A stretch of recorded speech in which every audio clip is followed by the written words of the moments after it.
Hello ladies and gentlemen, this is Blue Maxima and I'm here checking out Energy Cycle.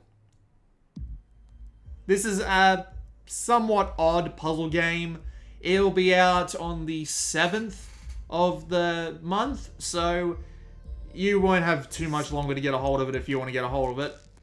So let's just go hop right into the game, shall we? There's not that much else to see outside of the credits and stats menu. You can see that it keeps some of my high scores down there. For the puzzles anyway, and the time attack and the infinite play. So we'll just hit puzzle first. There are 28 built-in puzzles in the game, and they are meant to be difficult. They are meant to be the most thorough showing of the game's mechanics. We are going to play puzzle number 5, because I managed to do that in the previous take that I screwed up, because I forgot to start capturing the music, because I'm an idiot. So here's how this game works. It is basically one of those lights-out puzzle games, with a couple of slight twists. The first one is that every one of these little icon things here can actually be 3 colors instead of 2. So tapping on a column or a row or an intersection will interact with everything in upwards and sideways fashion, but not diagonally. And the levels here they're all preset levels here, but in the other modes, they're actually procedurally generated. So you can go into the other modes and play pre-made puzzles all the bloody time, if you want. That's entirely up to you.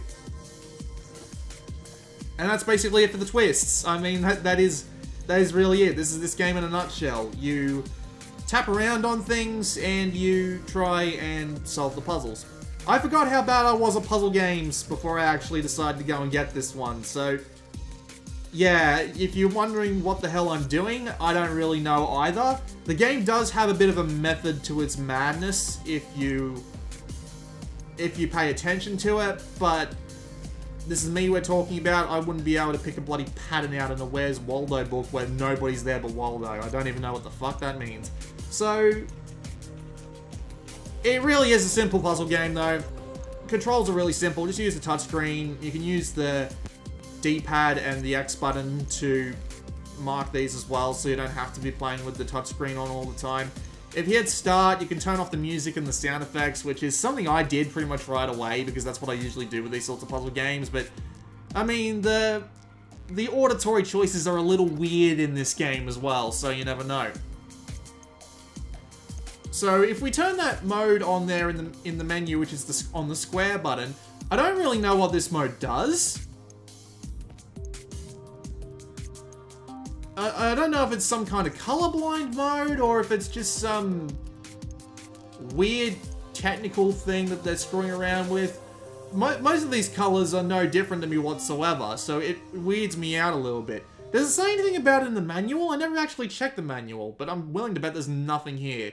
Yep, there is nothing here. Who would have thought? I don't know what that mode is. I don't know if it's like some kind of colorblind mode or what have you. But okay, I'm not going to claim to know what the hell that's about, so we're just going to turn that off so I can actually see what the hell I'm doing. As you can see, those definitely weren't light blue before. There is one other weird thing about this puzzle game that I have noticed though, and that is the single ones out here. I don't see any point to having these single ones out here that just need to be pressed a couple of times to get to the right color. I'm not entirely sure what the whole purpose of that one was, but it's there, I guess.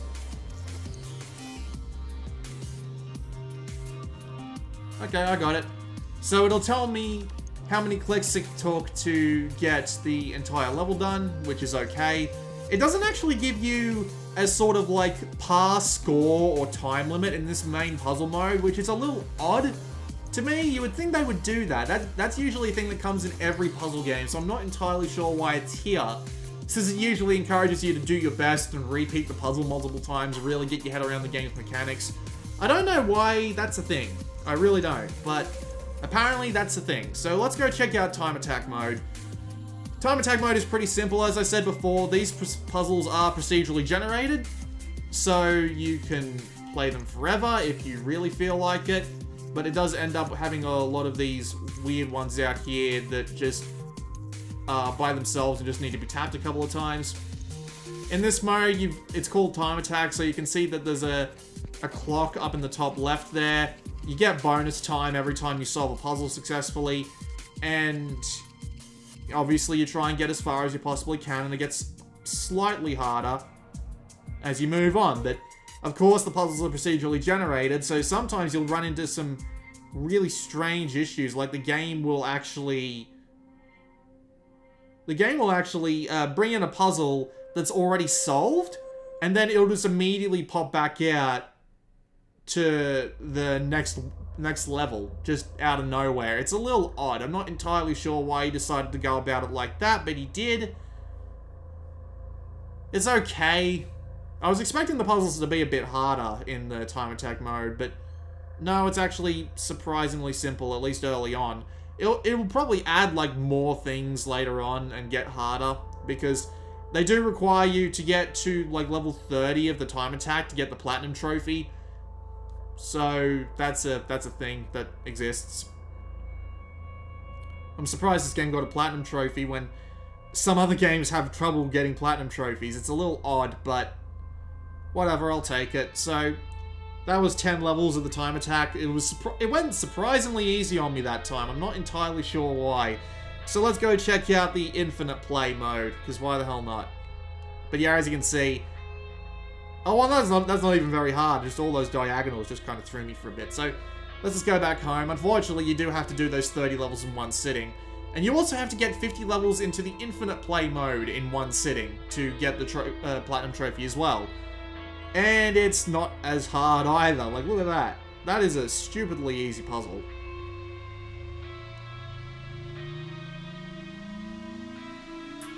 Probably could have done to make that a little bit harder, mate.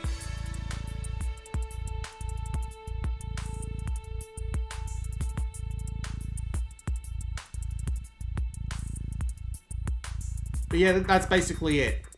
It's okay. It's got a decent logic base, and it does work as a puzzle game. I haven't noticed anything that's outright unsolvable, just stuff that's really fiendish, but it works. It's fine. It's a perfectly suitable puzzle game. It'll be $5 when it comes out, which is an okay price for it too.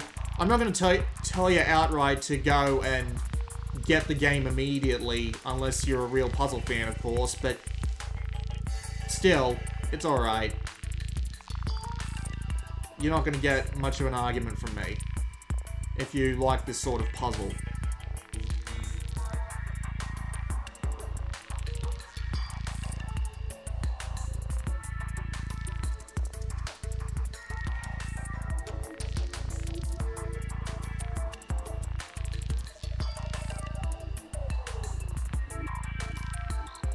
But yeah, there you go. That was a quick look at Energy Cycle.